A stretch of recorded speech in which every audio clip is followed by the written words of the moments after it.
In season 1, episode 1 of We the People, we explore journalists, their responsibilities, and censorship in journalism. I just have a simple question.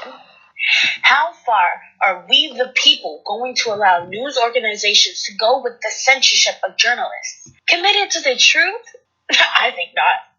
How long will we continue to allow media outlets to control not just what journalists say, but what we do as consumers reading it?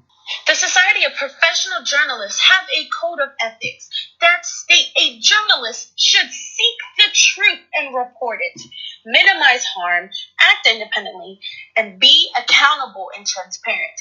It is not enforceable. It's just a guide that all journalists should wish to follow. But I do wish to point out that ethical journalists have a responsibility to expose unethical conduct within journalism, including within the organizations that they are working for. But what happens when journalists are stopped from doing just that? What happens when large media outlets begin to quiet journalists from telling the truth and shining a light on injustice? So I recently read an article online, and it was written by Taylor Romine at CNN.com. And the title was Pittsburgh Newspaper Accused of Removing Black Journalists from Protest Coverage after she posted a tweet about looting. In my head, I'm immediately like, wait, what? The chapter entitled Newspapers referenced the First Amendment. Congress shall make no law respecting an establishment of religion, or prohibiting the free exercise thereof, or abridging the freedom of speech, or of the press, or of the right of the people peaceably to assemble, and to petition the government for a redress of grievances. Our nation's founders had debated and drafted and adopted the first 10 amendments to the Constitution. It's called the Bill of Rights. And keep that idea in your head, because I became interested to know why this journalist, Alexis Johnson, had been barred from covering local protests. It appears that the editor of the Pittsburgh Post-Gazette was angry about the tweet that she posted previously about looting. Her exact tweet, accompanied by a photo from May 31st, it's as followed. Horrifying scenes and aftermath from selfish looters who don't care about this city.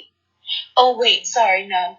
These pictures are from a Kenny Chesney concert tailgate. Whoops. I found myself laughing, okay, once I read that, which is probably what made the editors really furious. I knew that there was more research to be done, and realizing that you must always look at different sources to get the truth. Now recognizing that there is a media bias chart that exists, meaning each news station, each article that is being written is under an organization, and they will always have a bias. That is a thing. I decided to consult an additional resource, the National Public Radio. NPR has learned that a white reporter at the paper who tweeted a vulgar view of a man accused of looting as receiving a warning on the same day as his black colleague. But the white reporter kept converting issues related to the protests. He was banned from covering protests 2 days later, only after the newspapers union raised the issue of disparate treatment. He supports Johnson and Santiago. I made a legitimate journalistic mistake. I do not think either of them did. Managing editor Karen Kane and executive editor Keith Burris did not respond to detailed requests for comment. The paper's union has scheduled a press conference for later this morning. David Folkenflik, NPR News. Despite my own hesitation, I decided to view the story from a social media outlet that's extremely right on the chart. The headline was, Miss Johnson was barred from covering local protests because the editors took issue with an earlier tweet she posted comparing the damage caused by some demonstrators to widespread vandalism and littering caused by concert attendees. A Kendi Kensi concert to be exact. I wanted to be sure the media outlet, although right in its views, was still factual in its interpretation. I tried the Washington Post, who prides itself on providing informative reporting and the right opinion. Get it? I found no articles about this issue.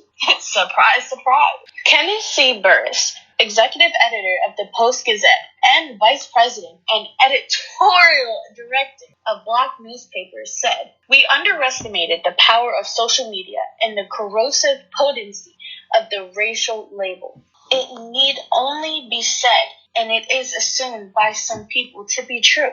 We will not apologize for upholding professional standards in journalism or attempting to eliminate bias." Is that what they did? Or in their heads, is that what they were trying to do by keeping us quiet? We, the people, have an obligation to thoroughly view the facts of this situation and weigh it in comparison against other related material. It was time to consult the News Guild, a sector of the communications workers of America, to hear their take on the situation and what they intend to do about it.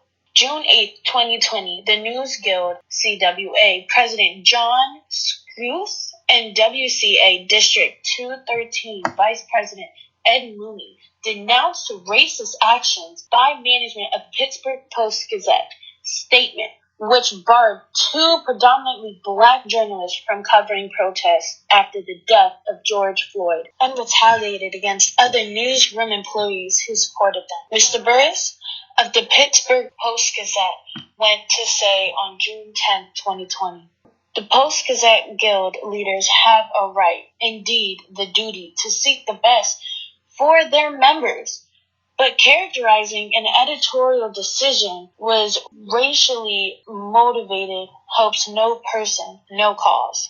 What? What happened to the First Amendment and freedom of the press? The Guild stated the decision to remove protest stories by reporters who tweeted support for Alexis was a huge mistake, limiting local coverage, especially by Black journalists, on a huge news story. The Guild states there is only one respectable thing to do: apologize to Alexis, remove the ban they placed on her coverage, and let the talented, dedicated, loyal Pittsburgh Gazette journalists do their life's work to benefit our paper, for our readers, for our community, and for our democracy. So I ask you this: if news is what draws the highest ratings, then why would reporters be pulled off covering the protest stories? One of the greatest stories in this century. We need to act. We need to fight to not only have freedom of press, but freedom for the journalists who worked to bring us the truth. You can send a message to the Pittsburgh Gazette on Twitter @Pittsburgh. We can continue to fight to change media bias by visiting their website at www.fair.org and contacting and supporting FAIR. This is where I ask you to stand with us. This is the call to action for you to take a stand for what you read and hear. This was We the People, hosted by Benita Gonzalez-boots, sponsored by Shepherd University Communications 203 class. We the people, the consumers, are able to determine when we had enough of a new cycle, when we should be able to determine when we had enough of censorship in the media. After all, we have a right to full disclosure, free from racial, political, and economic bias. I look forward to joining you on our next podcast, where we discuss vandalism or liberation, the tearing down of national monuments. That is We the People.